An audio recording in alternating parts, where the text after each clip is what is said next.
కాకినాడ జిల్లా పిఠాపురం మండలం కందరాడ గ్రామానికి చెందిన రైతు దేశినెట్టి వెంకటేశ్వరరావు తన భూమి విషయంలో కొందరు వ్యక్తులు దౌర్జన్యానికి పాల్పడుతూ బెదిరిస్తున్నారని ఆవేదన వ్యక్తం చేశారు.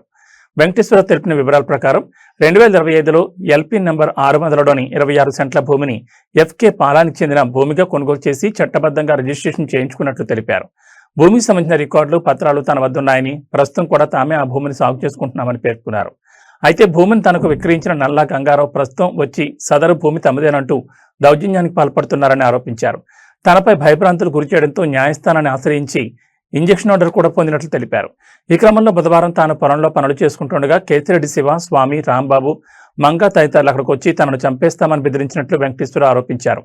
భూమికి సంబంధించిన అన్ని రికార్డులు తన వద్ద ఉన్నాయని, న్యాయస్థానం ఇచ్చిన ఉత్తర్వులను కూడా గౌరవించాలని కోరారు.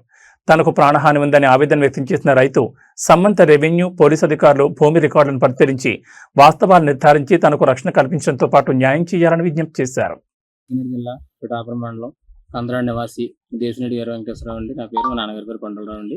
మేము 2025లో ఎల్పీ నెంబర్ 600లో 26 సెంట్లు భూమి ఎఫ్కే పాలకు సంబంధించిన భూమి కొనుక్కున్నాం సార్. కొనుక్కున్న దగ్గర నుంచి కూడా భూములే మేమే ఉన్నాం. అయితే అది నర్ల గంగారావు అని ఆయన దగ్గర కొనుక్కున్నాం సార్. జల్లూరు నివాసి ఆయన దగ్గర కొనుక్కున్నాం సార్. కొనుక్కున్న తర్వాత నేను కొంతకాలానికి వాళ్ళు నా దగ్గరికి వచ్చి దౌర్జన్యంగా భూమి మాది, మేము అమ్మలేదని చెప్పడం జరిగిందండి. అన్ని రికార్డులు ఉన్నాయి సార్. పక్కగా రికార్డు తీసుకుని కొనుక్కున్నామండి. నేను భూమి కొనుక్కున్న కూడా ఆ కొడుకు కూతురు కూడా రిజిస్ట్రేషన్ సవరణ చేస్తాను కొంటానని చెప్పాను సార్. అలాగే నర్ల గంగారావు గారు సవరణ చేసి నాకు ఇచ్చారండి. అప్పుడే నేను రిజిస్ట్రేషన్ చేయించుకున్నాను సార్. అన్ని చూసిన రికార్డు చూసిన తర్వాత భూమి కొనుక్కున్నాను సార్. అయితే ఈ మధ్యన వాళ్ళు తామే తిరగబడడం జరిగింది సార్. కొంతకాలం కొనుక్కున్న కొంతకాలానికి అప్పుడు భయపడి నేనే కోర్టులో ఆశ్రయించి నేను ఇంజక్షన్ ఆర్డర్ కూడా తెచ్చుకున్నాను సార్. అప్పటి నుంచి నేను చేయలో ఉన్నాను అనేది కొద్దిగా మరకండి గడ్డి కోసుకుంటూ అందరూ కాలక్షేపం చేస్తున్నాను సార్.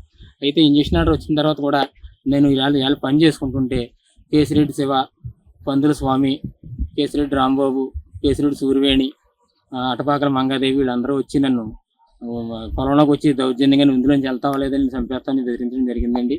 ఏం చేయాలో తెలియని పరిస్థితుల్లో ఉన్నాను సార్. రికార్డ్ అంతా నా దగ్గర ఉందండి. 1B ఉంది సార్, అడంగల్ ఉందండి, ఈ క్రాప్ సర్టిఫికేట్ ఉందండి, అలాగే చంద్రబాబు నాయుడు ఇచ్చిన పాస్బుక్ ఉందండి. పక్కాగా రికార్డుతో అంతా ఉంది సార్. అయినా కూడా నన్ను ఎంతలా బెదిరిస్తున్నారంటే ఇంకా సామాన్య మనుషులు ఎలా బతుకుతాం. పవన్ కళ్యాణ్ గారు నా విషయాన్ని మీరు ప్రత్యేక శ్రద్ధ పెట్టి రికార్డ్ అంతా పరిశీలించి మాకు న్యాయం చేస్తారని కోరుకున్నాం సార్. ఇక సామాన్య మనిషికి ఇలాంటి అన్యాయాలు జరుగుతుంటే ఎప్పుడు అమ్మేసుకున్న భూములు సార్, అమ్మిన తర్వాత భూములు రేట్లు పెరుగుతూ ఉంటాయి సార్. వాటితో మనకు సంబంధం విషయం అండి. నేను కొన్న రైతు కాదు సార్. అంత ముందు రైతుకి ఆయనకి తక్కువ కొనుక్కున్నాడని చెప్పి ఊహలతో జనాలతో చెప్పుకున్నారు సార్. అది ఏది నాకు సంబంధం లేదు సార్. అయినా కూడా నన్ను ఏడిపిస్తున్నారు సార్. ఈ రోజు కూడా వచ్చి దౌర్జన్యంగా నా మీద కొట్టడానికి వచ్చి చేయలేక వచ్చి చంపేస్తున్నారు సార్. పవన్ కళ్యాణ్ గారి పైన ఉన్న నాయకులు నన్ను రక్షించాలండి. నాకు ప్రాణహాని ఉంది సార్. నా ప్రాణహాని మీరే రక్షించాలి సార్. అందరి నాయకులకి నమస్కారం సార్.